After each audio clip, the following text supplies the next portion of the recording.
कदाचित इस वन में जैसा दिख रहा है वैसा है नहीं लक्ष्मण।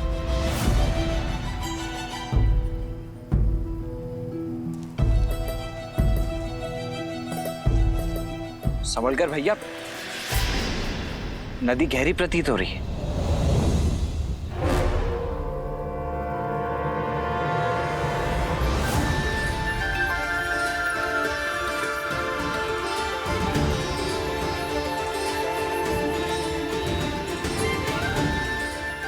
यहाँ कोई नदी नहीं है, केवल नेत्रों का भ्रम है। ऋषि भारद्वाज ने भी बताया था कि राक्षस मायावी है। कहीं ये भी किसी माया का भागी तो नहीं है? यदि मार्ग ढूंढना है तो माया से लड़ना होगा लक्ष्मण। जी भैया।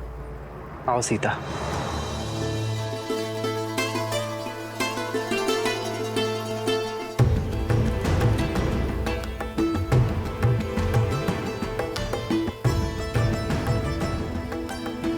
आओ लक्ष्मण।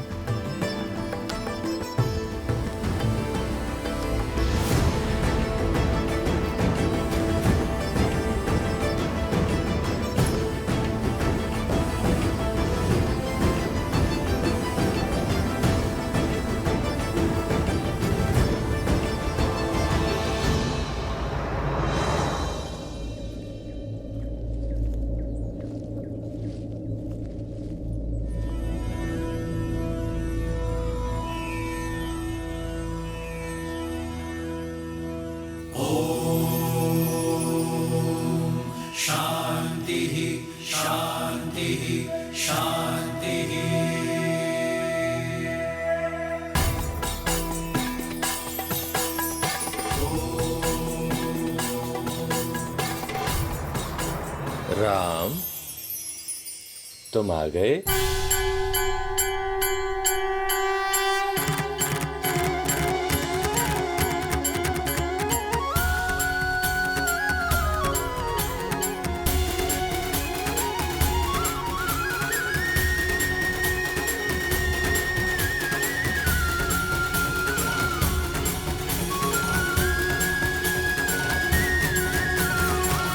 आप हमें जानते हैं ऋषिवर?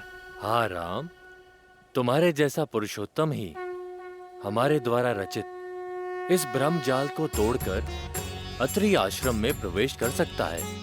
ऋषि अत्रि, भाग्यशाली तो हम हैं जिनके तप और तेज के विषयों के बारे में केवल सुना, आज उनके दर्शन भी पा लिए। प्रणाम ऋषिवर। यशस्वी भव, तुम्हारा शौर्य बना रहे। सौभाग्यशाली भव। ऋषिवर, यदि हमारे आगमन से आपका तप भंग हुआ है तो हमें क्षमा कर दीजिए। नहीं राम, तुम्हारे आने की प्रतीक्षा के लिए तो ये तप था, और तुम आ गए, अब ये संपूर्ण हो गया। हमारे आने की? हाँ, उन राक्षसों के अंत के लिए जिनका प्रवेश रोकने के लिए मैंने अपने आश्रम के चारों तरफ दृष्टि भ्रम उत्पन्न किया हुआ था।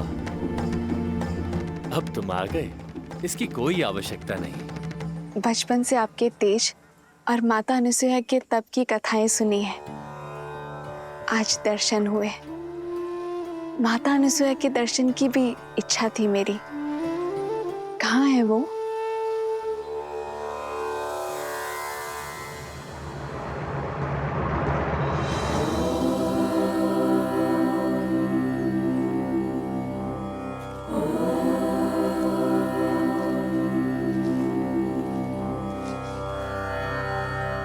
प्रणाम अनुसुईया माता।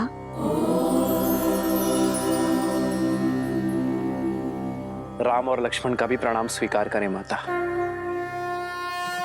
आशीर्वाद मांगने के पूर्व मेरे एक प्रश्न का उत्तर दो राम। ये दंडक वन है, यहाँ पग पग पर उदंडी असुरों का वास है। ये एक सज्जन शीलवान स्त्री के लिए कोई स्थान नहीं, और यहाँ तुम अपनी कोमल पत्नी को लेकर आने की भूल कैसे कर सकते हो? ये सुरक्षित नहीं है राम।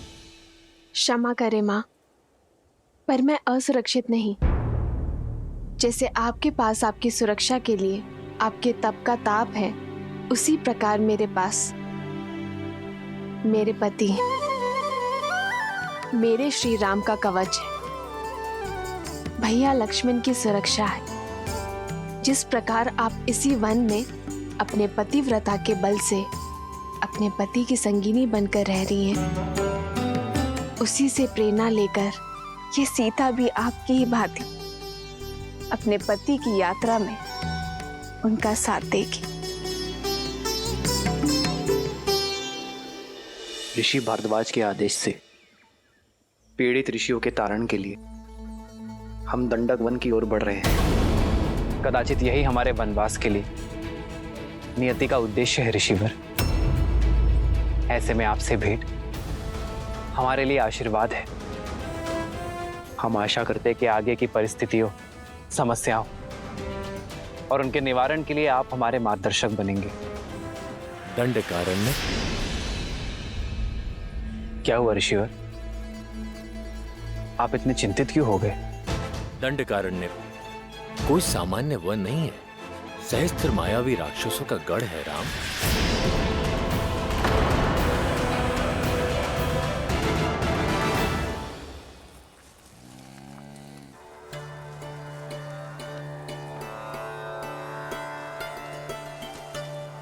यदि अनुमति हो तो कुछ पूछूं माँ?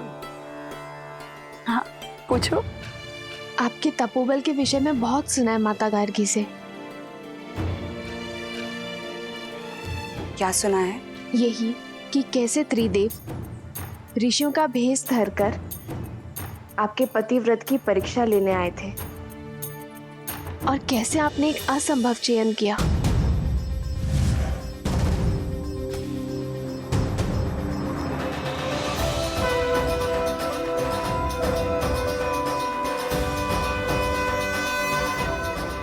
ब्राह्मणों की सेवा तो हर गृहस्थ का धर्म होता है। मैंने प्रयास किया है कि आपका हर संभव स्वागत कर सकूं। भोजन ग्रहण कीजिए देव। अवश्य देवी, परंतु बिना स्नान किए ये भोजन ग्रहण करना हमारे लिए वर्जित है। मैं अभी आप लोगों के स्नान का प्रबंध आश्रम के जलाशय में करवा देती हूँ। रुकिए देवी, धर्म कहता है कि अतिथि की इच्छा को उसके अनुसार ही पूर्ण करना चाहिए। हमारा कहने का आशय ये है कि यदि आप स्वयं अपने हाथों से हमें स्नान कराएंगे तभी ये भोजन ग्रहण करना उचित होगा।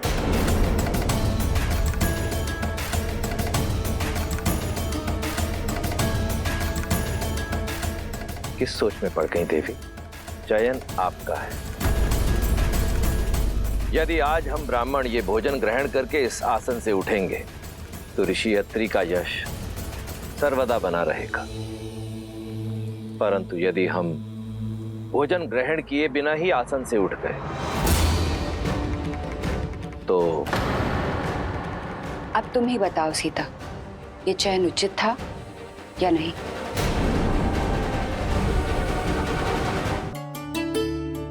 चयन कठिन अवश्य था। जिस संसार में एक स्त्री की पहचान उसका रूप और यौवन होता है, आपने अपनी बुद्धिमता और चतुराई से स्त्री की नई परिभाषा लिख दी है। एक ओर पतिव्रता धर्म था और दूसरी ओर अतिथि धर्म। एक को बचाती तो दूसरा टूट जाता। ऐसे धर्म संकट में आपने अपने तप के बल से जो किया उससे न केवल दोनों धर्म का पालन हुआ बल्कि एक स्त्री की महानता और एक नारी के बल को नया आयाम मिला।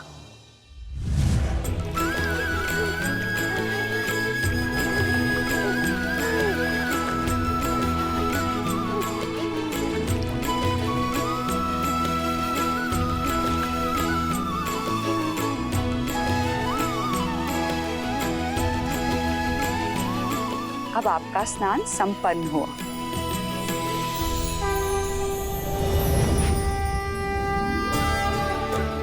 प्रणाम देवी। त्रिदेवियां एक सन्यासिन के घर, मैं धन्य हुई। कैसे करूं आपका स्वागत? हमें स्वागत नहीं, आपकी सहायता चाहिए देवी। हमारे पति त्रिदेव आपकी परीक्षा लेने गए थे, पर अब तक अपने लोक नहीं लौटे। अच्छा, तो अतिथि के रूप में त्रिदेव आए थे। ये रहे।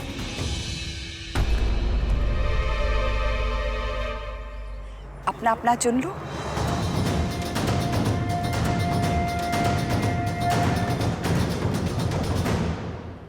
ये सब शिशु?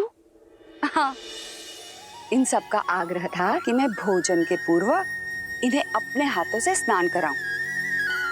मेरे पास और कोई विकल्प नहीं था, तो मैंने इन्हें शिशु में बदल के अपना धर्म पूर्ण किया। महान है आप और आपका पतिव्रता धर्म। कृपया हमारे पतियों को त्रिदेव बनाकर हमें पुनः लौटा दीजिए।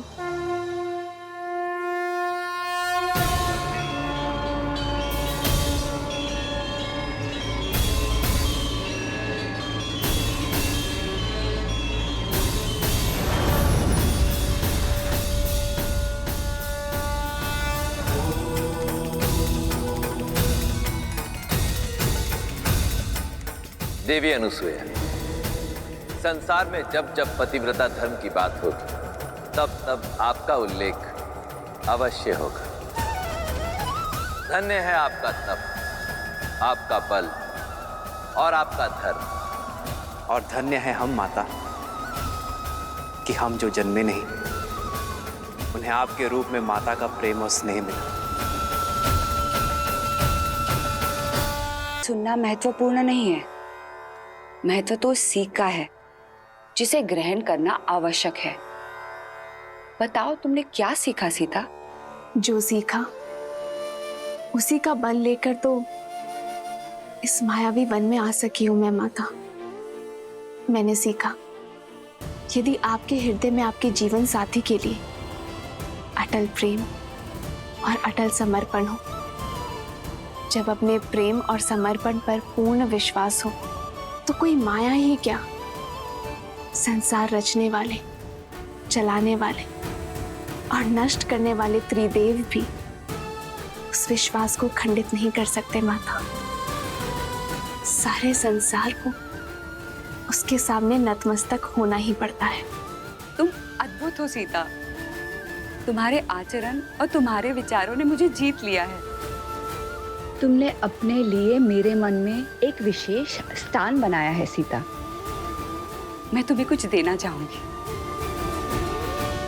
दंडकारण्य रण क्षेत्र होगा राम, जहां शत्रु सामने से नहीं दिखाई देगा और प्रहार किसी भी दिशा से हो सकता है। जहां रावण के सौतेले भाई खरदूषण के अतिरिक्त अकंपन, तृष्णा, विराद और कवंद जैसे मायावी राक्षस होंगे।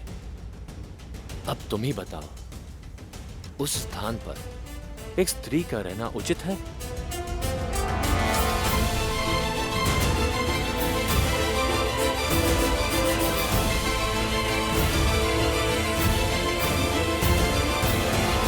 जब अपने प्रेम और समर्पण पर पूर्ण विश्वास हो, तो कोई माया ही क्या, संसार रचने वाले, चलाने वाले और नष्ट करने वाले त्रिदेव भी उस विश्वास को खंडित नहीं कर सकते माता।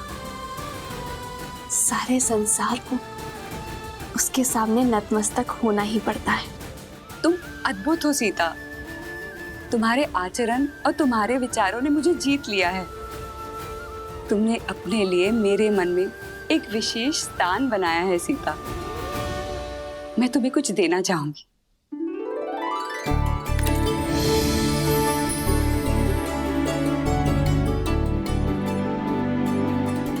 ये दिव्य आभूषण लो सीता। ये मैंने स्वयं देवताओं से प्राप्त किए हैं। नहीं माता, मैं कैसे? माता बोलकर माँ की दी हुई भेंट अस्वीकार कैसे कर सकती हो? माता पिता के दी हुए आभूषण भविष्य में संकट आने पर पुत्री का सहारा बन सकते हैं। ये भविष्य में आने वाले संकट में तुम्हारी सहायता करेंगे सीता।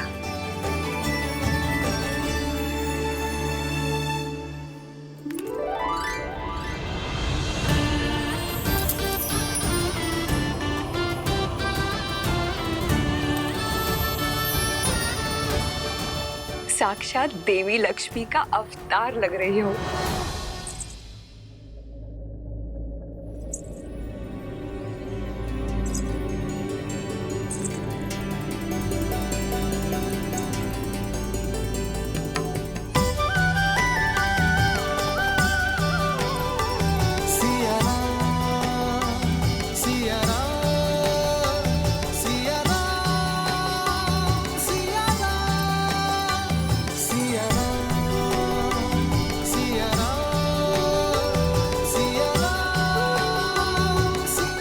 माता का आग्रह था तो आग्रह नहीं, प्रेम।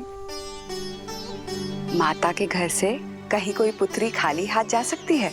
राम, पुत्री ने माता की आज्ञा मानी राम, अब तुम मेरी आज्ञा मानो। सीता को दंडकारण्य जैसे भयावह स्थान पर मत ले जाओ, ये उनके लिए सुरक्षित नहीं है।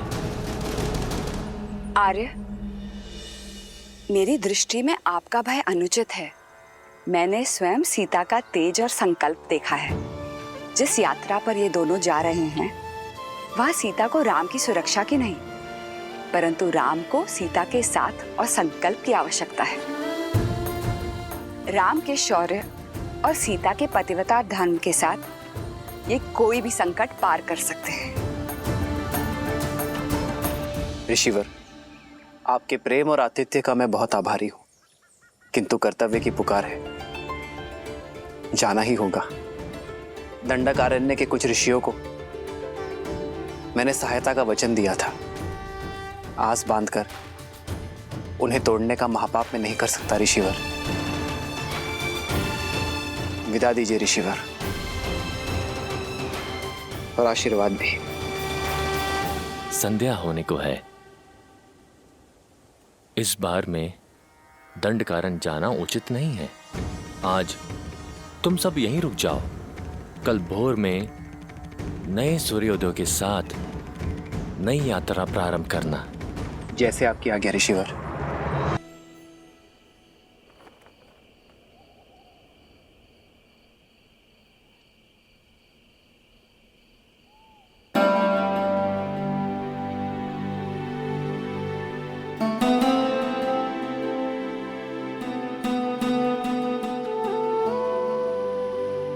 आज मेरी सीता कहीं खो गई थी।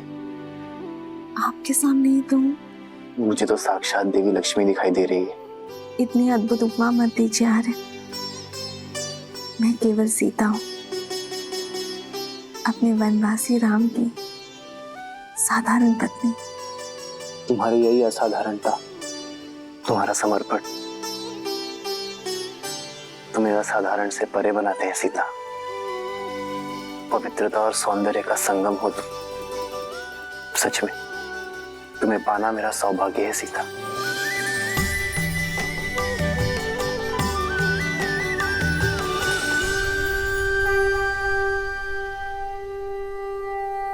विजयी भव। आयुष्मान भव। राम, एक माता की ये सीख स्मरण रखना, लक्ष्य जितना बड़ा हो, मार्ग उतना ही कठिन होता है। अपरिचित संकटों से घिरा है वो स्थान। तुम तीनों की सतर्कता और साथ यही कवच है। एक पल के लिए भी कोई असावधानी मत करना। अवश्य माता।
भैया, ये कैसा मायावी बवंडर है?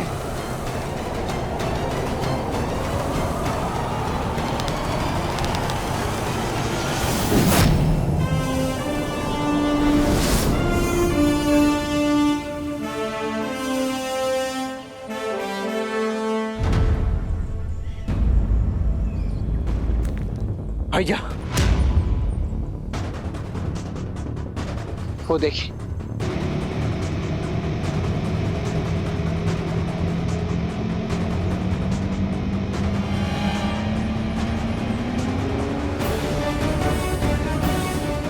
वो महापापी विराट नव युवतियों को ही अपना लक्ष्य बनाता है।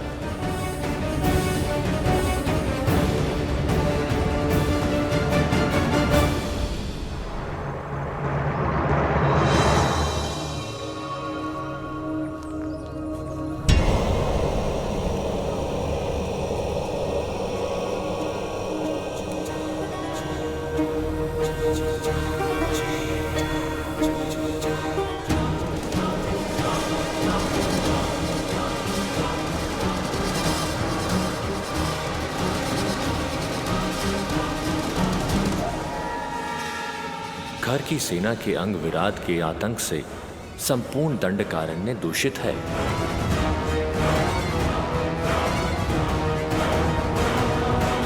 ना जाने कितने ही मनुष्यों को लील गया होगा ये महापापी। इसे अवसर नहीं, अंत की आवश्यकता है। हमें विराट का संहार करना ही होगा लक्ष्मण।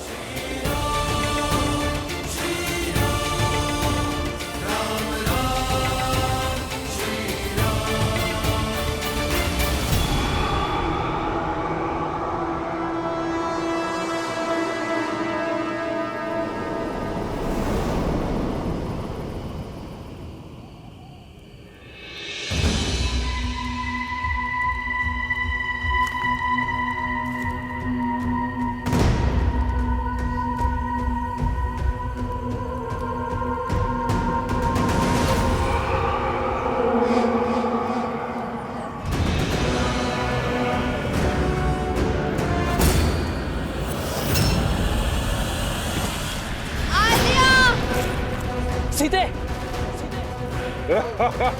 श्री राम! भैया लक्ष्मण रक्षा कीजिए!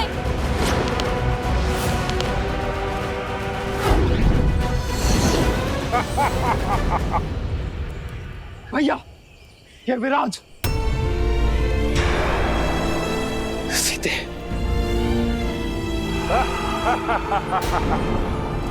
आद्या! भैया लक्ष्मण! रक्षा कीजिए!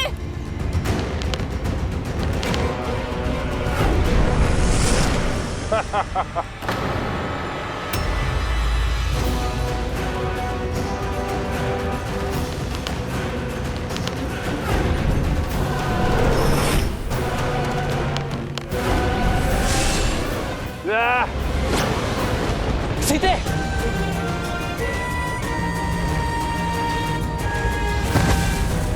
सीते! उठो सीते!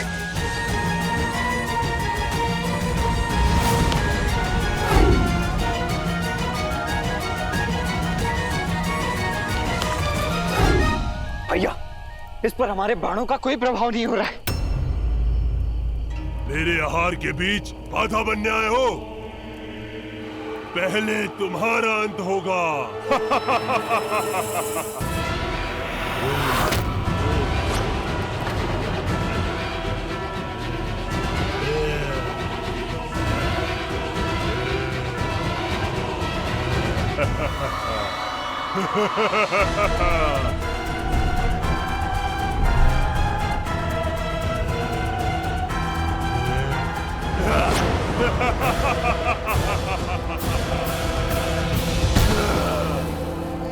बड़ा दुखदाई और कष्ट भरा अंत होगा तुम्हारा।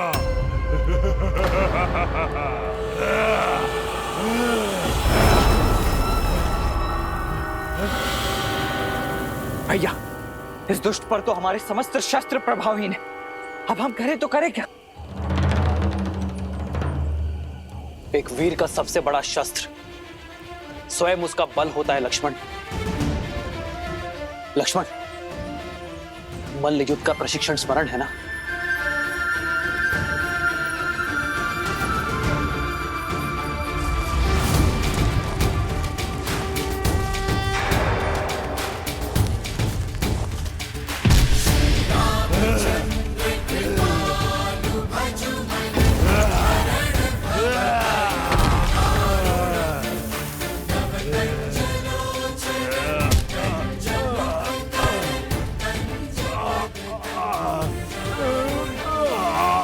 ऐसे नहीं मरूंगा, मुझे श्राप मिला है।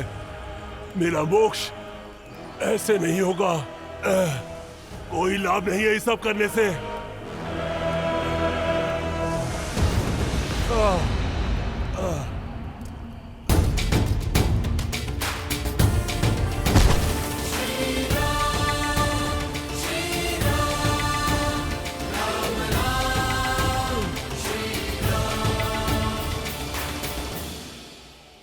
मुझे जीवित की धरती में गाड़ दीजिए राघव, तभी मैं इस नरकीय जीवन और अपने इस शाप से मुक्त हो पाऊंगा।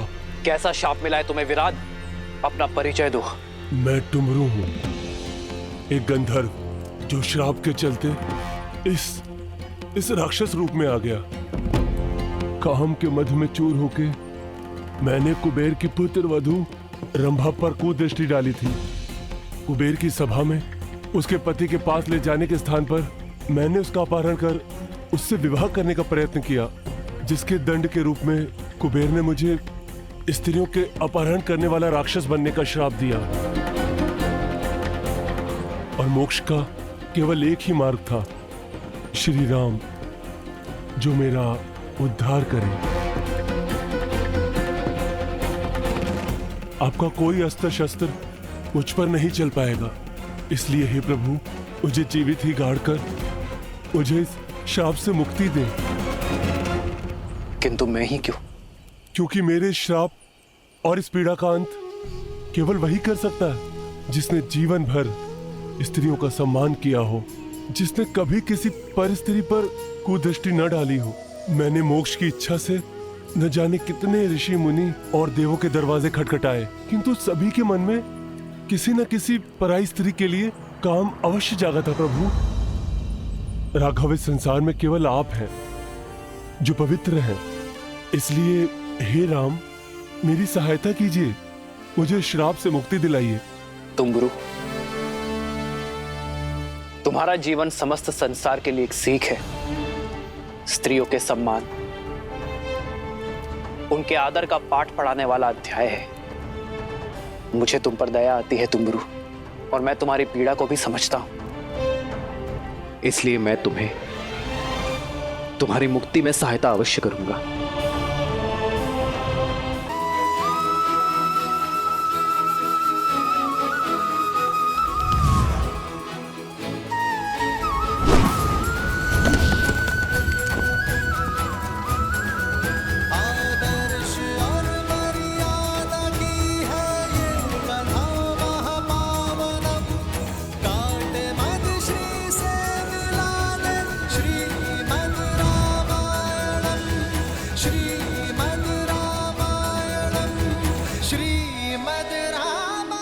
अब धन्य है मर्यादा पुरुषोत्तम राम, आपने मुझे मुक्त कर दिया। मैं एक गंधर्व हूं, संगीत ही मेरा जीवन है और मेरा धर्म भी। अब मेरा संगीत सदा आपके ही गुणगान गाएगा। अब आप दक्षिण दिशा में पंचवटी की ओर प्रस्थान कीजिए, अगस्त ऋषि के आश्रम की ओर। दंडक में राक्षसों का आतंक है और राक्षसों का राजा है महाबली लंकेश रावण। रावण के अधर्म और उसके अत्याचारों की कोई सीमा नहीं है। इस दंडकारण्य में न जाने कितने मानव भक्षक छोड़ रखे हैं उसने। और इस राक्षसी सेना का प्रमुख है खर, जो रावण की छाया बनकर अपने भाई दूषण के साथ मिलकर अपने इस आतंक से धर्म और मर्यादा का गला घोट रहा है। अधर्म और पाप के इस जाल से बचने के लिए, धर्म और पुण्य की स्थापना के लिए प्रभु आपको ऋषि सरभंगा के मार्गदर्शन की आवश्यकता है। वही आपको ऋषि अगस्त तक पहुंचाएंगे। केवल ऋषि अगस्त्य ही हैं जो राक्षस राज और उनके अंत के ज्ञाता हैं। शीघ्र जाइए राम, ऋषि सरभंगा के जीवन की डोर को आपके दर्शनों की आस ने ही थाम रखा है। फिर तो हमें इसी क्षण निकलना होगा।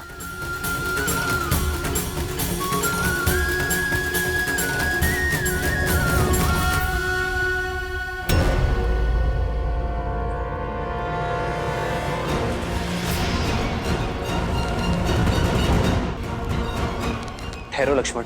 भैया, ये अवश्य ही राक्षसों का कोई गुप्तचर है। इससे पूर्व कि ये अपने साथियों को हमारी सूचना दे, मुझे इसका अंत कर देने दीजिए। लक्ष्मण,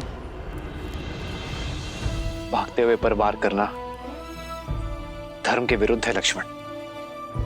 और फिर ये कैसे मान ली जाए कि वो गुप्तचर ही है? रघुकुल की मर्यादा और सम्मान उनके वंशजों के शौर्य में है लक्ष्मण, कुटिलता में नहीं। फिर तो हमें इसका पीछा करना चाहिए भैया। अब यही हमें खर तक ले जा सकता है। लक्ष्मण, हमारा उद्देश्य केवल खर का अंत नहीं, संपूर्ण राक्षस राज का अंत है। हमें ऋषि शरभंग के पास जाना चाहिए। उनका मार्गदर्शन हमारी प्रतीक्षा कर रहा है लक्ष्मण। जी भैया। स्वामी, श्री राम की कथा सुनने में बड़ा आनंद आता है, किंतु वनवास के कुछ ऐसे क्षण हैं जो मुझे आहत कर देते हैं। मैं समझता हूं देवी, परंतु वृक्ष की छाया के सुख का आभास तभी होता है जब व्यक्ति कड़ी धूप में अपने तन को बहुत देर तक जलाए। ये प्रसंग संसार के लिए इसलिए आवश्यक है क्योंकि ये संसार को ये शिक्षा देते हैं कि पीड़ा एक बहुत बड़े उद्देश्य की पूर्ति का साधन भी होती। बात आपकी उचित है, किंतु मोक्ष के बाद विराट ने जिन संकटों के बारे में कहा था वो क्या है? उद्देश्य जितना पावन होता है, मार्ग में कठिनाइयां भी उतनी अधिक आती हैं। और श्री राम का तो उद्देश्य ही संसार से बुराई का अंत करके भलाई का परचम लहराना, अधर्म का नाश कर धर्म की स्थापना करना। और अभी तो इस यात्रा का आरंभ हुआ है देवी। यूं समझ लीजिए देवी कि श्री राम दंडकारण्य के भीतर नहीं, संकट और समस्याओं के एक माया जाल के भीतर जा रहे हैं। विराट तो केवल एक श्राप के कारण दानव बना, परंतु ऐसे कई दुष्ट जिनका स्वभाव ही है पाप कर्म करना, जिन्हें ऋषियों, मुनियों और सज्जन व्यक्तियों को पीड़ा देने में आनंद आता है, उनका अंत भी तो श्री राम को ही करना है। भगवान विष्णु के अवतार के लिए भला क्या कठिन हो सकता है? वो चाहे तो क्षण भर में रावण के अभिमान और उसके पापों का अंत कर सकते हैं। देवी, यदि रावण की शक्तियां असीमित हैं, उसका सैन्य बल अतुलित है, तो सामने भी नारायण है जिनका तेज अलौकिक है। और उस तेज के सामने इस ब्रह्मांड में कोई टिक नहीं सकता। परंतु ये मत भूलिए कि इस समय राम के रूप में नारायण मनुष्य रूप में अवतरित हुए, और उन्हें जो भी करना होगा वो मनुष्य जीवन की सीमाओं में बंधकर ही करना होगा, मर्यादा में रहकर करना होगा, क्योंकि ये मर्यादा ही तो है जो श्री राम को इस धरती लोक का निवासी बनाती है, मनुष्य बनाती है। वो मनुष्य जिसे पीड़ा भी होगी, जिसे कठिनाइयों का सामना भी करना होगा, जिसके शत्रु भी बनेंगे।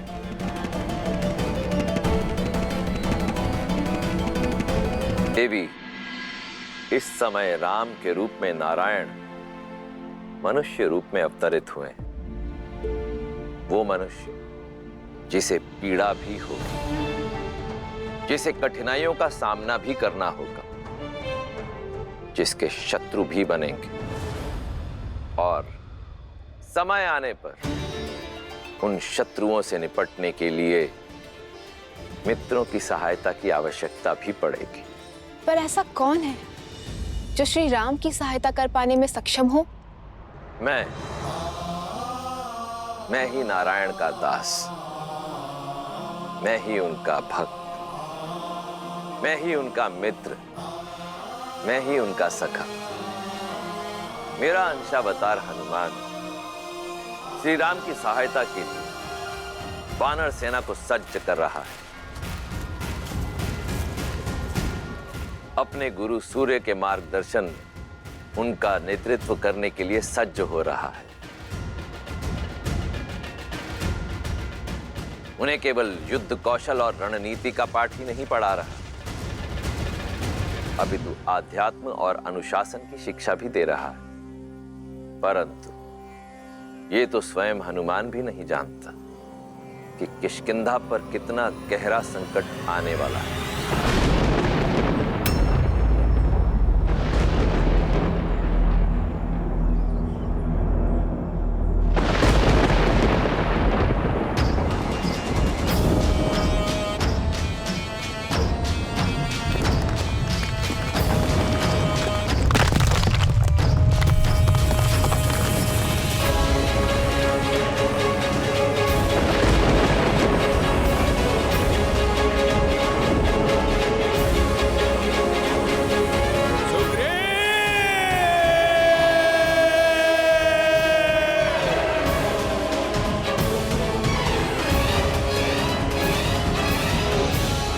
अनुपम, अब ये भोजन पदार्थ किष्किंधा के भंडारे में रख दो ताकि आने वाली वसंत ऋतु पे किसी भी वानर को भूख का सामना ना करना पड़े। चलो दल, जल्दी चलो।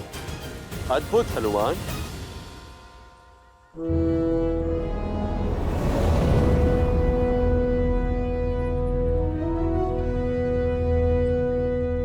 प्रणाम वानर राज सुग्रीव।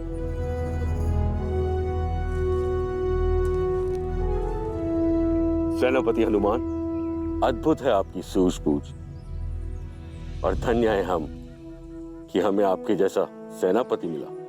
आपकी सूझबूझ के कारण हमें नया जीवन दान मिला।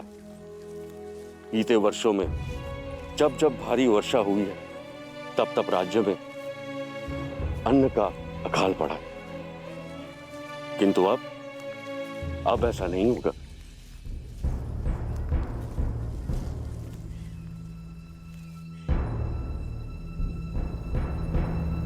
नदी का जल बहुत ही बढ़ा हुआ है। उस पार जाने के लिए जल का स्तर कम हो उसकी प्रतीक्षा करनी होगी।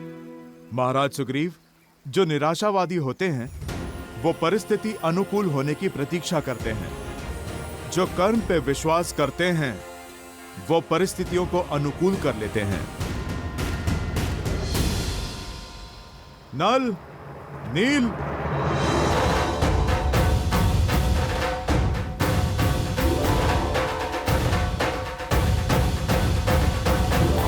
नल और नील, तुम में बुद्धि और बल दोनों हैं। मैंने देखा है तुम्हें वृक्ष की बेलों से वृक्षों के बीच सेतु बनाते हुए। तो चलो आज इस नदी पार हम सेतु बनाते हैं। जो आज्ञा सेनापति।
अति उत्तम नल और नील, तुम दोनों वानर समाज के रत्न हो।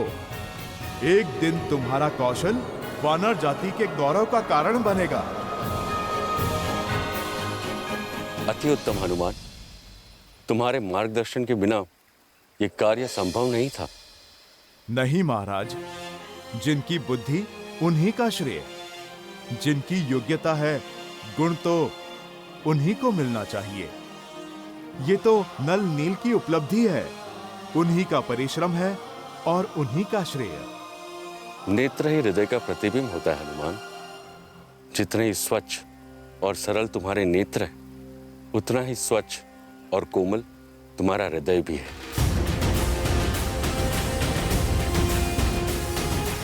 आपको सच में हमारा बनाया सेतु अच्छा लगा सेनापति?